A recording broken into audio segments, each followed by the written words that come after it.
यानी विद्यालयों का अनुसरण होगा बेस्ट प्लस ऐप से। इसके लिए दोस्तों शिक्षकों के लिए या प्रधानाध्यापकों के लिए क्या क्या दिशा निर्देश है,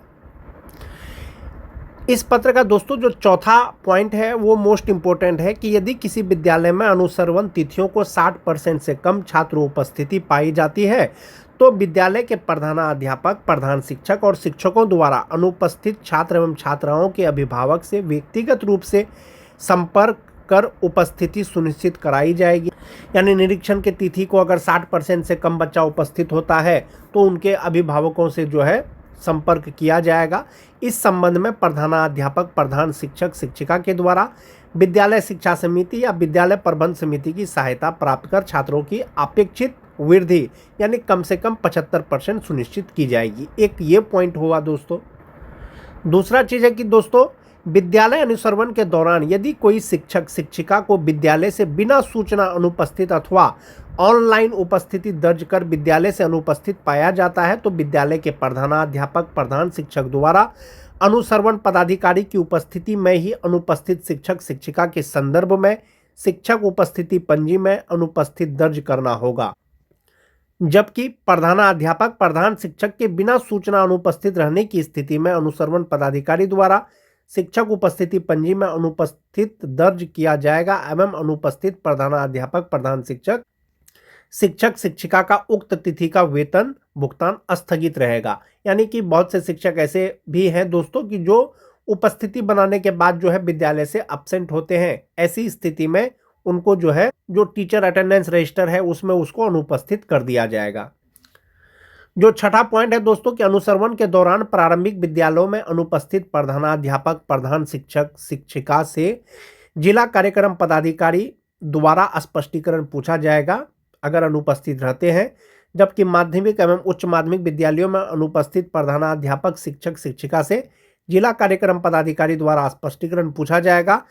स्पष्टीकरण संतोषप्रद होने की स्थिति में संबंधित जिला कार्यक्रम पदाधिकारी द्वारा निकासी एवं विवरण पदाधिकारी, जिला कार्यक्रम पदाधिकारी को अनुपस्थित प्रधानाध्यापक, प्रधान शिक्षक शिक्षिका की अनुपस्थित अवधि का वेतन अस्थायी रूप से कटौती हेतु अनुशंसा किया जाएगा।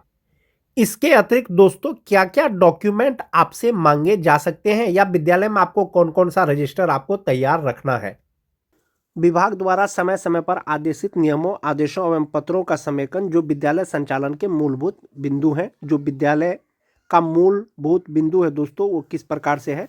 और सबसे पहले दिया गया है शिक्षकों के बारे में कि सभी शिक्षक शिक्षिकाओं को समय पर विद्यालय पहुंचना है, शिक्षक शिक्षिकाओं को समय पर विद्यालय पहुंचना है। उसके बाद है दोस्तों ई शिक्षा कोष पर उपस्थिति दर्ज करना है। छद्म उपस्थिति या फोटो से उपस्थिति दर्ज करने पर शिक्षक शिक्षिका के साथ साथ प्रधानाध्यापक भी दोषी माने जाएंगे। यदि गलत तरीके से अटेंडेंस बनाया जाता है तो इसमें प्रधानाध्यापक भी दोषी होंगे दोस्तों। दूसरा है बिना अवकाश स्वीकृत कराए विद्यालय से अनुपस्थित नहीं होंगे। प्रभारी प्रधानाध्यापक द्वारा अवकाश स्वीकृत करने में परहेज नहीं किया जाएगा, लेकिन एक समय में अधिकतम 10% से ज़्यादा शिक्षकों को अवकाश नहीं दिया जाएगा। अवकाश स्वीकृति में ध्यान रखा जाएगा कि शिक्षक के अवकाश में जाने से पठन पाठन बाधित नहीं हो। यानी प्रधानाध्यापक जो है अवकाश को स्वीकृत करने में संकोच नहीं करेंगे और एक समय में 10% से अधिक शिक्षकों को अवकाश नहीं देंगे। और यदि शिक्षक को अवकाश देते हैं तो उससे पठन पाठन बाधित नहीं होना चाहिए। दूसरा है विद्यालयों में पदस्थापित शिक्षक एवं शिक्षकेतर कर्मी विद्यालय कार्यालय अवधि में गरिमा युक्त औपचारिक परिधान में ही विद्यालय आएंगे और जीन्स टी शर्ट में विद्यालय नहीं आएंगे। उसके बाद है दोस्तों बैंक से वेतन निकालने के लिए शिक्षक शिक्षिका विद्यालय अवधि में बाहर नहीं जाएंगे। शिक्षक शिक्षिका अपने समस्याओं के लिए जिला कार्यालय में नहीं आएंगे। वे अपने समस्याओं से संबंधित आवेदन अपने प्रखंड शिक्षा पदाधिकारी कार्यालय में समर्पित करेंगे और जिस पर संबंधित प्रखंड शिक्षा पदाधिकारी समस्या का समाधान करेंगे। यदि आवश्यक हो तो उसको जिला कार्यालय में अग्रेषित करेंगे, जिसका समाधान जिला कार्यालय से किया जाएगा। यानी कोई भी शिक्षक शिक्षिका दोस्तों वो जिला कार्यालय उनको नहीं जाना है। यदि उनको कोई समस्या है तो प्रखंड शिक्षा पदाधिकारी को आवेदन देना है और प्रखंड शिक्षा पदाधिकारी के द्वारा उनका समस्या का समाधान कर दिया जाएगा। उसके बाद है दोस्तों प्रत्येक माह के 25 तारीख तक विद्यालय में पदस्थापित शिक्षक शिक्षिकाओं कर्मियों आधार ऑपरेटर सभी का उपस्थिति विवरणी संबंधित कार्यालय को उपलब्ध करा दिया जाए ताकि ससमय वेतन भुगतान किया जा सके। विलंब से गलत या अधूरा उपस्थिति विवरणी उपलब्ध कराने के लिए संबंधित प्रधानाध्यापक जिम्मेवार होंगे। यानी 25 तारीख तक सभी शिक्षकों का अनुपस्थिति विवरणी दे देना है। उसके बाद है दोस्तों विद्यालय एवं परिसर की व्यवस्था किस प्रकार से होना चाहिए। विद्यालय अवधि में किसी भी वर्ग कक्ष या भवन में ताला बंद नहीं रखना चाहिए या रखा जाए। अनुपयोगी जो सामान उपयोग नहीं होता है सामग्री को विद्यालय शिक्षा समिति के सहयोग से नीलामी कर दिया जाए। प्रधानाध्यापक कक्ष व्यवस्थित एवं सुसज्जित हो एवं इसमें सभी शिक्षकों का प्रोफाइल फ्लैक्स पर प्रदर्शित किया जाए। यानी प्रधानाध्यापक का जो कक्ष है दोस्तों वो व्यवस्थित होना चाहिए, सुसज्जित होना चाहिए और उसमें सभी शिक्षकों का प्रोफाइल फ्लैक्स प्रदर्शित होना चाहिए। उसके बाद है दोस्तों विद्यालय में अनावश्यक पाठ्य पुस्तक नहीं होना चाहिए। जिन बच्चों के पास पुस्तक नहीं है उन्हें उपलब्ध करा दिया जाए। अवशेष या अधिक पुस्तक अपने प्रखंड संसाधन केंद्र को उपलब्ध करा दिया जाए। यानी सभी बच्चों को किताब बांट देना। यदि किताब बचा हुआ है दोस्तों, जो बच्चों को नहीं मिला है उसको दे देना है और जो बच जाएगा उसको प्रखंड कार्यालय में जमा कर दें। उसके बाद है दोस्तों स्वास्थ्य विभाग द्वारा उपलब्ध कराई गई विभिन्न दवा जैसे आयरन की गोली, अल्बेंडाजोल आदि को निर्धारित समय पर एक्सपायरी डेट देखकर ही बच्चों को दिया जाए। आवश्यकता से अधिक का भंडारण विद्यालय में नहीं किया जाए। विद्यालय अवधि में विद्यालय के मुख्य द्वार बंद रखा जाए ताकि बच्चे विद्यालय अवधि में विद्यालय से बाहर नहीं जाए। जैसा कि अपर मुख्य सचिव द्वारा जो स्कूल का निरीक्षण किया जा रहा है दोस्तों, वो देख रहे हैं कि बाहर में भी कुछ बच्चे ड्रेस में खेलते नजर आ रहे हैं। इसीलिए मुख्य द्वार को बंद रखा जाए ताकि बच्चे विद्यालय अवधि में विद्यालय से बाहर नहीं जाए। विद्यालय अवधि में अनाधिकृत प्रवेश वर्जित है। विद्यालय के सुरक्षा को ध्यान में रखते हुए विद्यालय में केवल प्रधानाध्यापक ही प्रेस ब्रीफिंग करने के लिए अधिकृत होंगे। कोई अन्य शिक्षक प्रेस को ब्रीफ नहीं करेंगे। उसके बाद है दोस्तों वर्ग कक्ष को व्यवस्थित रखना। क्या व्यवस्थित रखना? वर्ग कक्ष साफ सुथरा हो, अनावश्यक सामग्री नहीं रखी जाए।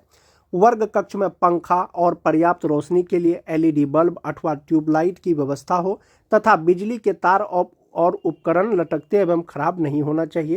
यानी जो वर्ग कक्ष है दोस्तों एक तो वो साफ सुथरा हो और अनुपयोगी सामान वहां पर नहीं रहना चाहिए और लाइट का जो है पर्याप्त प्रबंध होना चाहिए।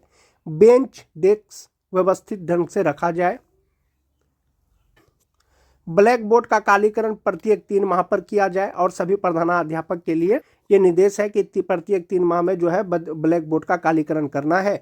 विद्यालय में पर्याप्त मात्रा में चौक डस्टर उपलब्ध हो। उसके बाद है दोस्तों समय सारणी प्रत्येक वर्ग कक्ष के ब्लैक बोर्ड के बगल में लगा हुआ हो। जो रूटीन है दोस्तों विद्यालय संचालन का या कक्षा संचालन का वो ब्लैक बोर्ड के बगल में होना चाहिए। सभी बच्चों को पोशाक में विद्यालय आने के लिए प्रेरित किया जाए। कुछ बच्चे ऐसे होते हैं जो ड्रेस में नहीं आते हैं, उनको ड्रेस पे आने के लिए प्रेरित करना है। उसके बाद है दोस्तों चेतना सत्र का संचालन समय पर किया जाए। सामान्य गतिविधियों के साथ साथ चेतना सत्र में एक प्रेरणादायक श्लोक या वचन, गांधी कथा वचन, बापू की पाती का पठन कराया जाए। समय सारणी में सभी शिक्षक शिक्षिकाओं का समावेश कर वर्ग संचालन की व्यवस्था किया जाए। शिक्षक शिक्षिका के अनुपस्थिति के कारण कोई भी वर्ग कक्ष खाली नहीं होना चाहिए। वैकल्पिक व्यवस्था के तहत दूसरे शिक्षक उस वर्ग में पठन पाठन करेंगे। कोई भी शिक्षक शिक्षिका वर्ग में पढ़ाने से मना नहीं कर सकते हैं। यानी कोई शिक्षक यदि छुट्टी में चले गए हैं उसके वजह से पठन पाठन बाधित नहीं होना चाहिए और कोई भी शिक्षक पढ़ाने से मना नहीं कर सकते हैं कि मैं ये कक्षा में नहीं पढ़ाऊंगा, ये सब्जेक्ट नहीं पढ़ाऊंगा। उसके बाद है दोस्तों समय सारणी के अनुसार निर्धारित समय में पाठ्यक्रम पूरा किया जाए। जो सिलेबस है दोस्तों वो निर्धारित समय पे पूरा कर लिया जाना है। सभी शिक्षक शिक्षिकाओं के द्वारा पाठ टीका लिखा जाए एवं पाठ टीका के अनुसार वर्ग का संचालन किया जाए तथा प्रत्येक शनिवार को प्रत्येक शिक्षक शिक्षिकाओं के पाठ टीका का प्रधानाध्यापक प्रभारी प्रधानाध्यापक द्वारा प्रति हस्ताक्षरित किया जाए। यानी शिक्षकों के द्वारा जो पाठ टीका लिखा जाएगा दोस्तों, जिसके अनुरूप कक्षा का संचालन किया जाएगा, उसको प्रत्येक शनिवार को जो है प्रधानाध्यापक से प्रति हस्ताक्षरित करा लेना है। प्रधानाध्यापक स्वयं भी पाठ टीका का संधारण करेंगे तथा पाठ टीका घर पे रखे हैं यह बहाना मानने योग्य नहीं होगा। निरीक्षी पदाधिकारी द्वारा मांगे जाने पर पाठ टीका दिखाना होगा या देना पड़ेगा। प्रथम घंटी में वर्ग शिक्षक शिक्षिका द्वारा बच्चों की उपस्थिति ऊर्ध्वाधर रूप में अचूक रूप से बना ली जाए। प्रधानाध्यापक द्वारा उसी वर्ग का उपस्थिति दर्ज किया जाए जिस वर्ग के वर्ग शिक्षक होंगे। यानी जिस वर्ग का अटेंडेंस लिया जाएगा बच्चों का, प्रधानाध्यापक उसी का उपस्थिति दर्ज करेंगे। उसके बाद है दोस्तों साप्ताहिक एवं मासिक परीक्षा का आयोजन किया जाए एवं उसकी उत्तर पुस्तिकाएं शिक्षक शिक्षिकाओं द्वारा लाल रंग की स्याही से अवश्य जांची जाए। जांचने वाले शिक्षक शिक्षिका अपना हस्ताक्षर के साथ पूरा नाम लिखेंगे जो मासिक मूल्यांकन या साप्ताहिक मूल्यांकन किया जाएगा। उसके बाद है दोस्तों सभी बच्चों को गृह कार्य बच्चों को उपलब्ध कराई गई डायरी में अवश्य दी जाए एवं उसका मूल्यांकन किया जाए। शिक्षा विभाग के द्वारा जो डायरी दिया गया है होमवर्क को उस पर लिखा जाना है और उसका मूल्यांकन करना है। पुस्तकालय एवं प्रयोगशाला का उपयोग प्रतिदिन समय के अनुसार किया जाए, समय सारणी के अनुसार। प्रयोगशाला और पुस्तकालय का उपयोग करने वाले बच्चों का नाम एवं वर्ग पुस्तकालय तथा प्रयोगशाला में रखे गए पंची में संधारित किया जाए, जिससे पता चल सके कि किस बच्चे ने किस तिथि को पुस्तकालय उपयोग किया एवं प्रयोगशाला में प्रयोग किया और क्या प्रयोग किया। यानी पुस्तकालय और प्रयोगशाला में एक पंची संधारित करना है जिसमें बच्चे अपना डिटेल्स भरेंगे। उससे पता चलेगा कि कौन से बच्चों ने क्या प्रयोग किया या कौन सा पुस्तक पढ़ा। उसके बाद है दोस्तों कि सुरक्षित शनिवार का आयोजन विधिवत ढंग से किया जाए। जैसा कि मुख्यमंत्री विद्यालय सुरक्षा कार्यक्रम बिहार के सरकारी विद्यालयों में चलता है और उसका आयोजन विधिवत ढंग से करना है। विद्यालय परिसर एवं भवन का उपयोग पठन पाठन के अलावा किसी अन्य गतिविधि में नहीं किया जाए। उसके बाद है दोस्तों कि प्रतिदिन संबंधित वर्ग शिक्षक शिक्षिका द्वारा FLN किट एवं LEP किट का प्रयोग किया जाए। दोनों किट किसी भी परिस्थिति में बक्से में बंद नहीं होना चाहिए। यदि ऐसा पाया जाता है तो संबंधित प्रधानाध्यापक के साथ साथ शिक्षक शिक्षिका भी दोषी होंगे। यानी जो FLN किट है LEP किट है दोस्तों उसका उपयोग डेली करना है, बच्चों के द्वारा करवाना है और वो बक्सा में बंद नहीं रहना चाहिए, अन्यथा की स्थिति में प्रधानाध्यापक और शिक्षक दोनों दोषी होंगे। उसके बाद है दोस्तों विद्यालय में अध्ययनरत बच्चों में वर्ग सापेक्ष शिक्षा एवं गुणवत्ता उपलब्ध कराने की जिम्मेवारी वर्ग शिक्षक शिक्षिका के साथ प्रधानाध्यापक की भी होगी। ICT लैब का उपयोग बच्चों द्वारा नियमित रूप से किया जाना है। उपयोग करने वाले बच्चों का उपयोग तिथि के अनुसार पंजी संधारित होनी चाहिए। स्मार्ट क्लास व्यवस्थित एवं सुसज्जित होना चाहिए तथा उसका उपयोग प्रतिदिन होना चाहिए। उसके बाद है दोस्तों खेल सामग्री अलमारी या बक्से में बंद नहीं होना चाहिए, उसका उपयोग प्रतिदिन बच्चों द्वारा किया जाना चाहिए। उसके बाद PM पोषण योजना संचालित विद्यालयों में मेन्यू का प्रदर्शन दीवार पर अवश्य किया जाए। भोजन बनाने से पूर्व रसोई घर भंडार गृह के साथ साथ रसोइया को भी निजी स्वास्थ्य पर ध्यान देना चाहिए। खाद्य सामग्रियों को धोकर ही उपयोग में लाया जाए, उसे ढककर रखा जाए। भोजन परोसने के पूर्व इसको चखने के उपरांत चखना रजिस्टर में दर्ज करने के उपरांत ही परोसा जाए। PM पोषण योजना परोसने से पूर्व बर्तन के सफाई के साथ साथ बच्चों के हाथ धुलवाई 11 स्टेप में किए जाए, जो दिशा निर्देश दिया गया है। भोजन कराते समय बच्चों को जमीन पर ना बैठाकर दरी पर बैठाया जाए। शुक्रवार या रविवार को बच्चों को मौसमी फल और अंडा दिया जाए। किसी भी प्रतिकूल परिस्थिति आने पर स्थानीय स्वास्थ्य केंद्र एवं अस्पताल की सहायता ली जाए तथा तुरंत वरीय पदाधिकारी को सूचित किया जाए। जहां तक बात अभिलेख की व्यवस्था की है दोस्तों, प्रधानाध्यापक टेबल पर अनावश्यक अभिलेख जैसे पंजी एवं किताबें नहीं रखी जाए।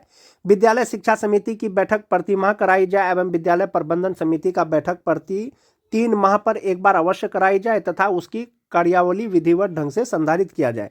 अभिभावक बैठक प्रत्येक माह के प्रथम अथवा अंतिम सप्ताह में निश्चित रूप से की जाए एवं उसकी कार्यावली विधिवत ढंग से की जाए। उसके बाद है दोस्तों कि JBS खाता विपत्र अभिसरव लेजर भंडार पंजी PPA निर्गत पंजी एवं ड्राइंग लिमिट प्राप्ति पंजी का संधारण अचूक रूप से किया जाए। निरीक्षण में ये सब रजिस्टर आपसे मांगा जा सकता है, देखा जा सकता है। विद्यालय के खाते का पासबुक को प्रतिमाह अपडेट किया जाए। कैशबुक का लेखन प्रतिमाह किया जाए। विद्यालय अवधि में विद्यालय से संबंधित अभिलेख विद्यालय में उपलब्ध रहेंगे।